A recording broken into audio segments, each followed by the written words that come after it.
అధ్యాయము 9వ వచనం నుంచి 10వ వచనం వరకు కూడా కలిసి చదువుకుంటాం. 10వ వచనం నుంచి అయితే ఇక్కడ చూస్తే స్త్రీలలో అధిక సుందరము దానా వేరు ప్రియుని కన్నా నీ ప్రియుని విశేషమేమి, నీవు మా చేత ప్రమాణం చేయించుకున్నట్టు వేరు ప్రియుని కన్నా నీ ప్రియుని విశేషమేమని మరి ఇక్కడ భాగంలో చూస్తాను. కాబట్టి ఇక్కడ షూలమితి అడుగుతున్న నా యొక్క ప్రియుని గురించి చెప్తే ఆ యొక్క 10వ వచనంలో అంటుంది వేరు అయితే అతను అంటాడు 10,000 మంది పురుషుల్లో కూడా నేను అతన్ని గుర్తించవచ్చునంట. నా ప్రియుడు ధవళవర్ణుడు రత్నవర్ణుడు అని దేవుని వాక్యంలో మనం చూస్తాం. మనం ఆరాధించేటువంటి మన యొక్క ప్రియుడు మన ప్రభువు. ఎలాంటి ప్రభువును మనం రాత్రి కాలంలో ఆరాధిస్తున్నాం? మన ప్రభువు ధవళవర్ణుడు రత్నవర్ణుడు అని దేవుని వాక్యం సెలవిస్తుంది. ఇలాంటి ప్రభుని మన హృదయమార కూడా ఈ రాత్రి కాలం మన ప్రభుని మనం ఆరాధించి ఆయన మనం గణపరచబద్దులమైన. కాబట్టి ఇతర ఇక్కడ చూసినప్పుడు ఈ విధంగా మరి షూలమితిని కాబట్టి ఇతర దేవుడి కంటే నీ యొక్క దేవుని విశేషం ఏమిటి అని యేసు ప్రభువులో ఉన్నటువంటి గొప్పతనం ఏమిటి అని ఆయన దేవుళ్ళు ఒకడు కాడా అని అడుగుతున్నాడు. అయితే నా యొక్క దేవుడైతే ఆయన ధవళవర్ణుడు రత్నవర్ణుడు అని మరి దేవుని వాక్యం ఇచ్చారు. కాబట్టి ధవళము అంటే మరి తెలుపు పరిశుద్ధతకు మరి గుర్తుగా ఉన్నది. కాబట్టి నా యొక్క దేవుడు పరిశుద్ధ కలిగినటువంటి దేవుడని దేవుని వాక్యంలో మనం గమనిస్తాం. కాబట్టి ప్రారంభ గీతంలో ఆ యొక్క షూలమితి ప్రభువుని గురించి తను వివరిస్తా ఉన్నాడు. నా యొక్క ప్రియుడైతే ధవళవర్ణుడు, నా ప్రియుడు రత్నవర్ణుడు, ఇట్టి ప్రభువుని నేను ఆరాధిస్తున్నాను అని ఆ యొక్క షూలమితి తను మరి మాట్లాడుతాను. కాబట్టి అలాగే మనం చూస్తే ఇంకొక మాట కూడా మనం గమనిస్తామండి. మొదటి సమయాల గ్రంథంలో కూడా ప్రభు నిష్పిస్తారు ఈ మాటని మరి మనకు గుర్తు చేస్తుంటాం. మొదటి సమయాల గ్రంథం 16-12 వచ్చిన కదండి. 16వ అధ్యాయము 12వ వచనం కూడా గమనిస్తాం. 16-12 అతడు వారిని పిలువనంపించి అతడు లోనికి తోడుకుని పోయాను. అతని ఎర్రని వాడును చక్కని నేత్రము గలవాడును చూచుటకు సుందరమైన వాడి ఉండెను. అతడు రాగానే నేను కోరుకున్న వాడు ఇతడే, నీవు లేచి వారిని అభిషేకించమని యెహోవా సెలవీయగా సమూయేలు తైలపు కొమ్మను తీసి వారి సహోదరుని ఎదుట వారిని అభిషేకించను. నాట నుండి యెహోవా ఆత్మ దావీదు మీదికి బలముగా. కాబట్టి ప్రభువు యేసు క్రీస్తు దావీదుని ఏ విధంగా మరి కోరుకున్నాడని చూస్తే దావీదు గొర్రెల దొడ్లు ఉన్నటువంటి దావీదుని ప్రభువు యేసు క్రీస్తు వారు రాజుగా ఆయన నియమించినటువంటి వాడు ఉన్నాడు. అయితే నేను కోరుకున్న వాడు ఇతడే అని మరి ప్రభువు యేసు క్రీస్తు వారు మరి ఆ యొక్క దావీదు గురించి మనం చెప్పడం వింటాం. అయితే ప్రభువు యేసు క్రీస్తు వారు యొక్క రాత్రి కాసిన మన యొక్క గమనంలో తీసుకొస్తున్న భాగం ఏంటంటే ఈ పరమగీతం గ్రంథంలో నా ప్రియుడు ధవళవర్ణుడు రత్నవర్ణుడు 10,000 మంది పురుషుల్లో నేను అతన్ని గుర్తిస్తానని మరి షూలమితి చెప్తారు. ఇలాంటి గొప్ప మరి దేవుడిని మనం ఆరాధించి ఆ ప్రభుని మనం గణపరచాలనుకుంటున్నాం. అయితే మనం చూస్తే హెబ్రీ పత్రిక 4వ అధ్యాయంలో మనం గమనిస్తాం. 4వ అధ్యాయం 15వ వచనం కూడా గమనిస్తాం. హెబ్రీ పత్రిక 4వ అధ్యాయం 15వ వచనం కూడా చదువు. హెబ్రీ పత్రిక 4వ అధ్యాయం 15వ వచనంలో ఏం రాయబడిందంటే మన ప్రధాన యాజకుడు మన బలహీనతలందు మనతో సహానుభవము లేనివాడు కాడు గాని సమస్త విషయములోను మనవలే శోధింపబడిను, ఆయన పాపము లేనివాడిగా ఉండెను. కనుక మనం కనికరింపబడి సమయోచితమైన సహాయము కొరకు కృప పొందినట్లు ధైర్యముతో కృపాసనమునకు చేరుదమని దేవుని వాక్యం సెలవిస్తుంది. కాబట్టి మనం ఆరాధించేటువంటి ప్రభు జన్మ పాపము కర్మ పాపము లేనటువంటి ప్రభు యేసు క్రీస్తు వారు మరి ఆ యొక్క కన్య గర్భములో ఆయన జన్మించినటువంటి వాడు ఉన్నాడు. ఆయన అయితే జన్మ పాపం లేదు కర్మ పాపం లేనటువంటి మరి దేవుడుగా ఆయన కనపడుతున్నాడు. అందును బట్టి మన ప్రభువును మనం ఆరాధించి ఆయన మన గణపరచబద్దులమైన. అయితే ఇక్కడ భాగంలో 15 రోజులు ఏం మాట్లాడుతున్నాం? మన యొక్క ప్రధాన యాజకుడు ఎలాంటి ప్రధాన యాజకుడు మనం ఆరాధిస్తున్నాం అంటే మన ప్రధాన యాజకుడు మన బలహీనత యందు మనతో సహానుభవము లేనివాడు కాడు గాని. కాబట్టి మన యొక్క ప్రధాన యాజకుడు కూడా మన వల్ల ఈ లోకంలోనికి మనుష్య రూపంగా ఈ లోకంలో జన్మించి మానవ శరీరం ఆయన కూడా ఈ లోకంలో సశరీరుడుగా ప్రత్యక్షమైనటువంటి వాడుకున్నాడు. ఆయన మనం ఏ విధంగా అయితే రక్త మాంసాలు ఉన్నామో అట్టి విధముగానే ఆయన ఇక 2021 సంవత్సరాల క్రితం ప్రభువైన యేసుక్రీస్తు వారు ఈ యొక్క భూలోకానికి వచ్చినటువంటి గొప్ప దేవుడు ఉంటున్నాడు.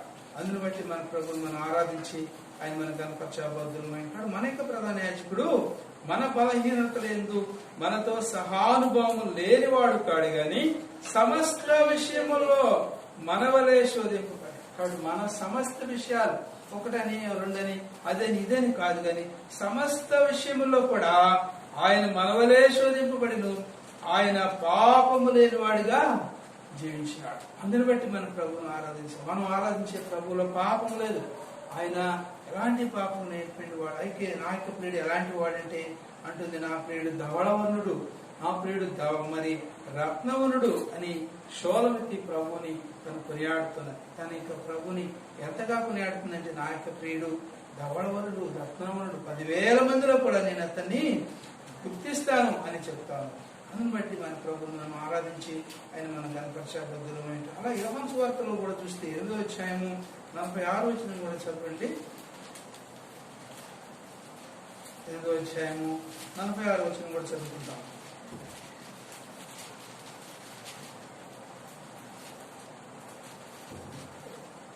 నా యందు పాపం ఉన్నదని మీలో ఎవడు స్థాపించును? నేను సత్యము చెప్పుచున్న పక్షాన మీరు ఎందుకు నమ్మరు? కాబట్టి ప్రభువుని యేసుక్రీస్తు అన్నాడు ఈ భాగంలో చూస్తే, నా యందు పాపం ఉన్నదని మీలో ఎవడు స్థాపించునని మరి ప్రభువుని యేసుక్రీస్తు ప్రశ్నిస్తూ ఉన్నారు. అక్కడ క్వశ్చన్ మార్క్ కనిపిస్తుంది. మీ యొక్క బైబిల్లో మీరు గమనించినప్పుడు ప్రభువుని యేసుక్రీస్తు వారు ఆయన యొక్క పాపము లేని వాడిగా ఈ లోకంలో ఉన్నాడు. మనం ఆరాధించేటువంటి ప్రభు పరిశుద్ధులైనటువంటి ప్రభుని మనం ఇక రాత్రి కాలంలో ప్రభువును ఆరాధించి ఆయన మహిమ పశ్చాబోధులమైంటున్నాం. కాబట్టి ఆయన ఎందుకు పాపం ఉన్నదని మీరు ఎవడు స్థాపించును? నేను సత్యము చెప్పుచున్న పక్షం మీరు ఎందుకు నన్ను నమ్మరని మరి ప్రశ్నిస్తాం. కాబట్టి ఈనాడు సత్యం చెప్తున్నప్పుడు మనుషులకి వేకసంగా ఉన్నది.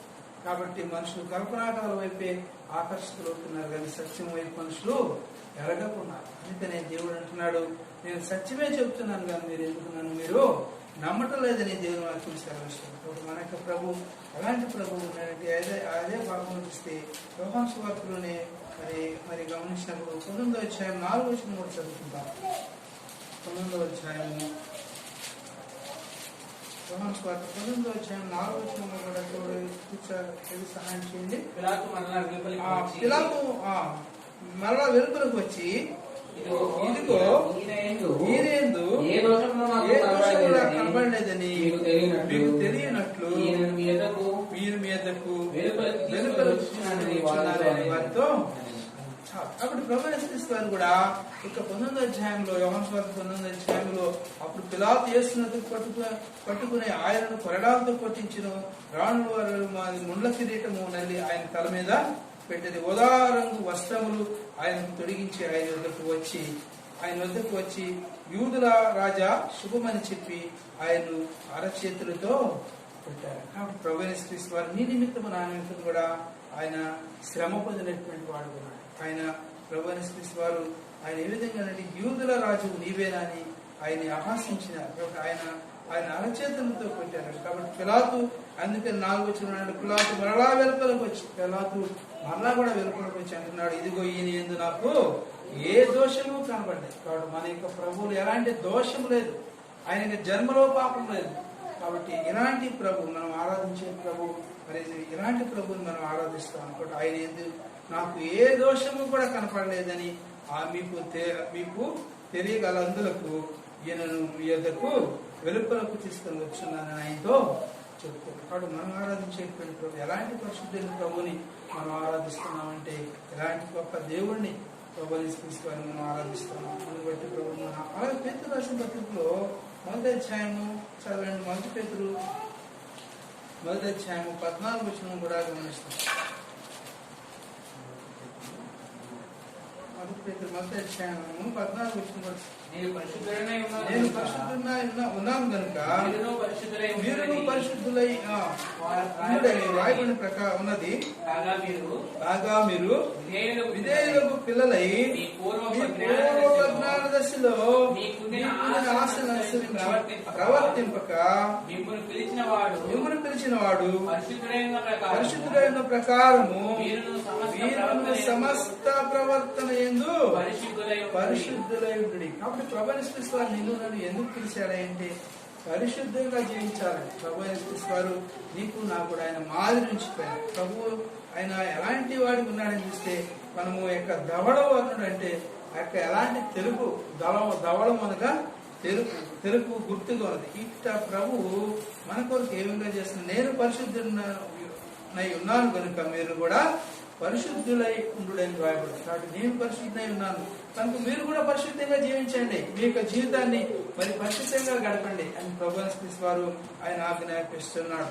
అయితే కాగా మీరు అవిధేయులైన మీరు విధేయులకు పిల్లలై మీ పూర్వపు అజ్ఞాన దశలో మీకున్న ఆశలను అనుసరించి ప్రవర్తించారు. కాబట్టి పూర్వం మనకున్నటువంటి ఏ ఆశలు ఉన్నాయో ఆ యొక్క ఆశలన్నింటినీ కూడా మనం అనుసరించుకోకుండా ప్రవర్తింపకని ఇక్కడ రాయబడుతుంది. కాబట్టి పూర్వం మనకున్నటువంటి ఆశలు ఏవైతున్నాయో ఆ యొక్క కోరికలు ఏవైతున్నావో వాటన్నింటిని కూడా మనం త్యజించబద్ధమైన. అందుకనే ఈ భాగంలో ఏం రాయబడిందంటే మీరు విధేయులకు పిల్లలై మీ పూర్వపు అజ్ఞాన దశలో మీ పూర్వపు అన్నాడు. కాబట్టి మీ యొక్క పూర్వపు అజ్ఞాన దశలో మీకున్నటువంటి ఏదైతే ఆశలు ఉన్నాయో వాటిని బట్టి అనుసరించక మరి ఇక్కడ ఏమంటున్నాడు, మరి ఎలాంటి మీరు సమస్త ప్రవర్తన ఎందుకు కూడా పరిశుద్ధులై ఉండండి. కాబట్టి పూర్వపు మరి నడుచుకున్నట్టు మీరు నడుచుకోమాకండి, మీరు సమస్త ప్రవర్తన ఎందుకు కూడా మరి పరిశుద్ధులుగా జీవించండి అని దేవుడు మరి కోరుకుంటున్నాడు. కాబట్టి ప్రభు యేసు నిన్ను కూడా ఏమని కోరుకుంటున్నాడంటే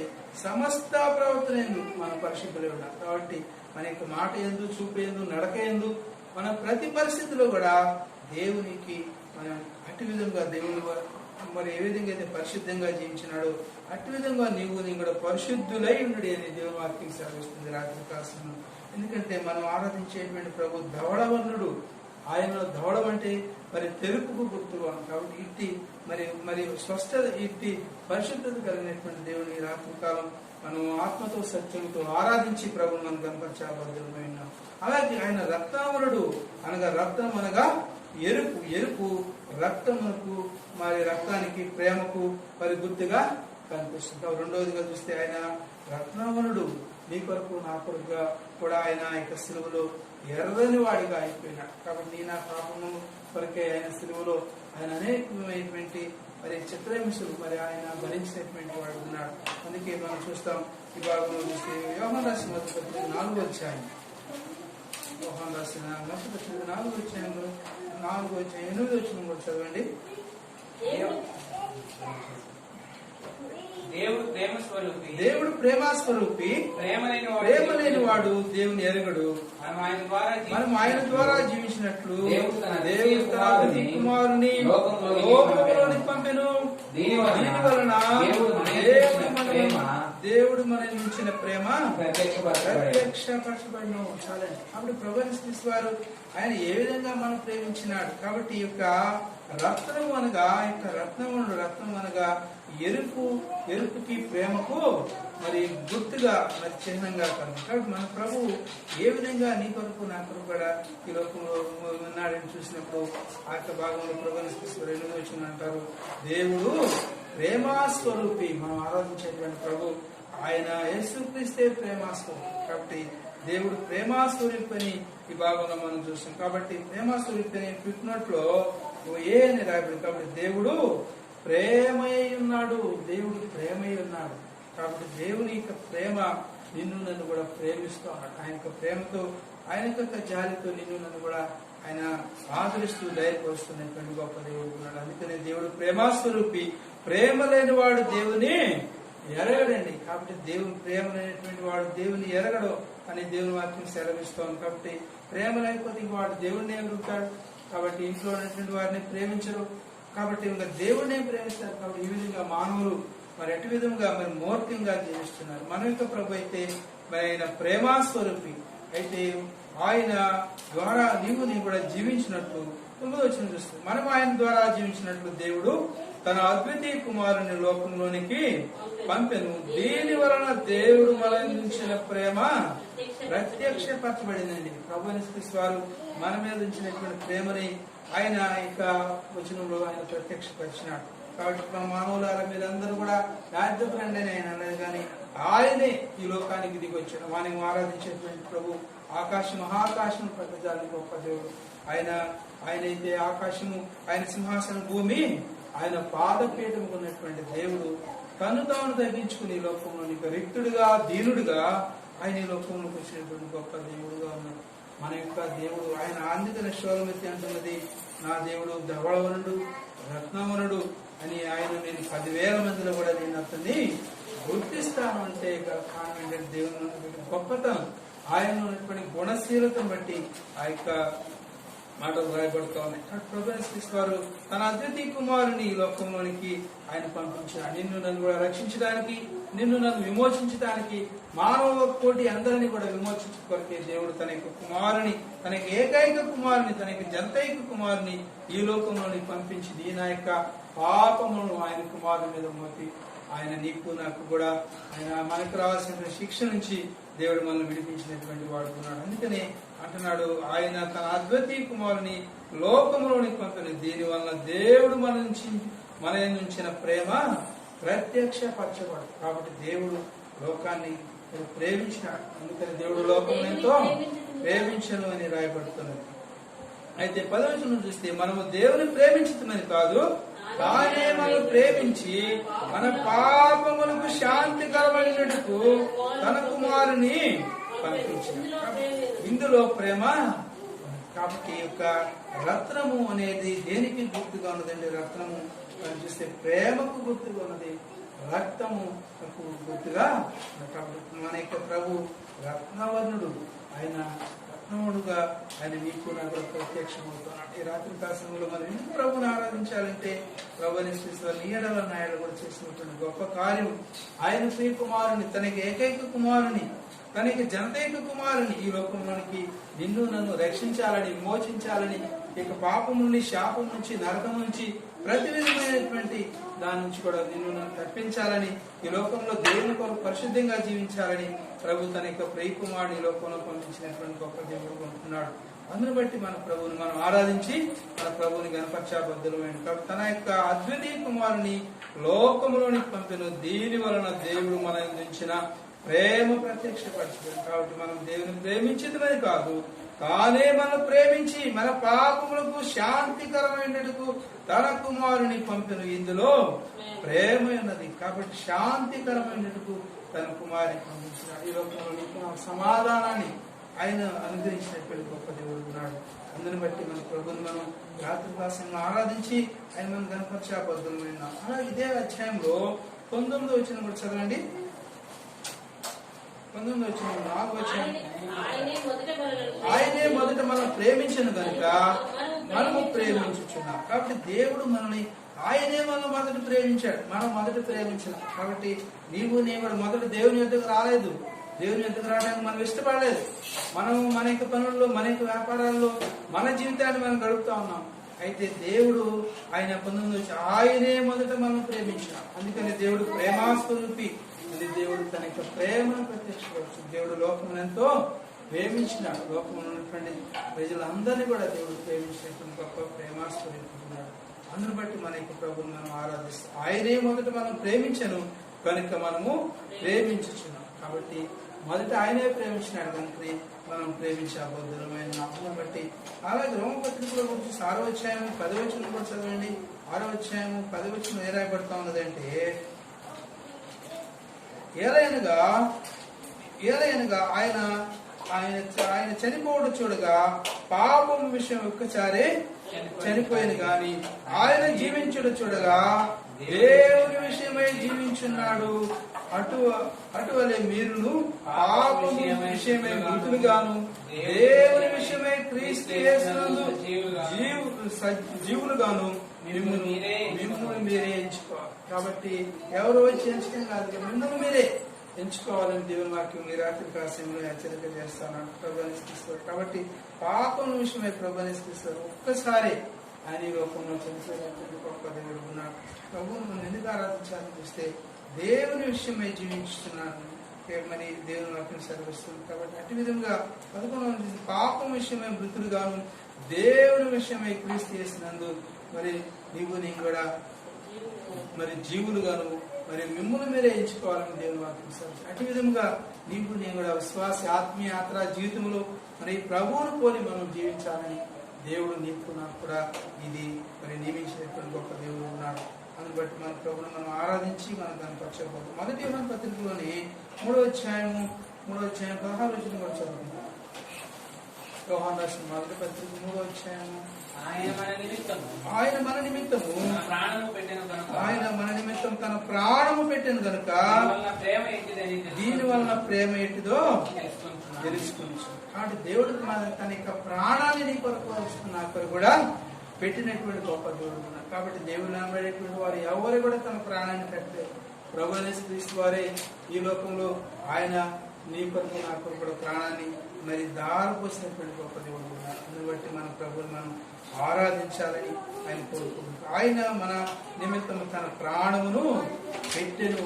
కాబట్టి ఎవరైనా ప్రాణం పెడతారు, ఎవరు కూడా ప్రాణం పెట్టారు. ఎవరైనా ఏదైనా కావాలంటే ఇస్తారు, ఏదైనా వస్తువు కావాలన్నా ఏవైనా డబ్బులు కావాలని ఇస్తారు, కానీ ప్రాణాన్ని ఇచ్చేటువంటి వారు ఎవరు కూడా లేరు. కాబట్టి మన ప్రభు అయితే మన కొరకే తన యొక్క ప్రాణాన్ని మన కొరకు ఆయన పెట్టినటువంటి గొప్ప దేవుడు కనుక దీనివల్ల ప్రేమ ఎట్టుదో తెలుసుకుంటున్నాము మనం కూడా. కాబట్టి అటు విధంగా ప్రభుని నిన్ను కూడా ప్రేమించినటువంటి గొప్ప దేవాలయ దేవుడు ఉన్నారు. కాబట్టి ప్రభుని నిన్ను ఏ విధంగా ప్రేమించాడంటే తన యొక్క ప్రేమను బట్టి నిన్ను కూడా ఆయన ప్రేమించినటువంటి గొప్ప దేవుడు. మనమైతే ప్రేమించిన మనుషులు మనం ప్రేమించే వాళ్ళని మనం ప్రేమిస్తాం, కానీ మనం ఉద్దేశించేటువంటి వాళ్ళు మనం ఎంత మాత్రం కూడా ప్రేమించినాం. కాబట్టి దేవుడైతే లోకమును ఎంతో ప్రేమించాడు. తన యొక్క ప్రేమ ఎంతో గొప్ప ప్రేమ. కాబట్టి అందరి ఎడల తన కనికరాన్ని చూపించేటువంటి గొప్ప దేవుడు. ఆయన మన నిమిత్తం తన ప్రాణమును పెట్టాను కనుక దీని వల్ల ప్రేమ పెట్టిదని తెలుసుకున్నాము. మనం కూడా మరి సహోదరు నిమిత్తం మన ప్రాణమును పెట్టబద్దలమై ఉన్నాం. కాబట్టి ప్రభువు యేసు క్రీస్తు వారు నీ కొరకు నా కొరకు ఈ లోకంలోనికి తన ప్రాణాన్ని పెట్టడానికి వచ్చి తన యొక్క ప్రాణాన్ని అర్పించినాడు. అందును బట్టి ప్రభువును మనం ఆరాధించి మన ప్రభువు మనం కనపరచాలి. అలా యెషయా గ్రంథంలో చూస్తే యెషయా గ్రంథం 53వ అధ్యాయం 2-3 వచనాలు కూడా గమనించండి. యెషయా గ్రంథంలో 53వ అధ్యాయం 2-3 వచనాల్లో చూస్తే ఏం రాబడిందంటే, లేత మొక్క వలెను ఎండిన భూమిలో మొలిచిన మొక్క వలెను అతడు మన ఎదుట పెరిగెను. అతనికి స్వరూపమైనను శంసైనను లేదు. మనం అతను చూసి ఆపేక్షించినట్లుగా అతని యందు స్వరూపము లేదు. అతడు తృణీకరింపబడిన వాడును, మనుషులు చూడన వాడును అయిను, వ్యసనాక్రాంతుడు గాను, వ్యాధి అనుభవించిన వాడు గాను, మనుషులు చూడనొల్లని వాడు గాను ఉండేది. అతడు తృణీకరింపబడిన వాడు గనుక మనం అతను ఎన్నిక చేయకపోతే చాలండి. కాబట్టి ప్రభువుని యేసు వారు మన కొరకు ఏం చేశారు? ప్రభువుని మనం ఎందుకు ఆరాధించాలంటే ప్రభువుని యేసు వారు ఆ యొక్క సిలువను నీ కొరకు నా కొరకు కూడా చేసినటువంటి గొప్ప త్యాగాన్ని బట్టి మనం రాత్రి కాలం ప్రభువును ఆరాధన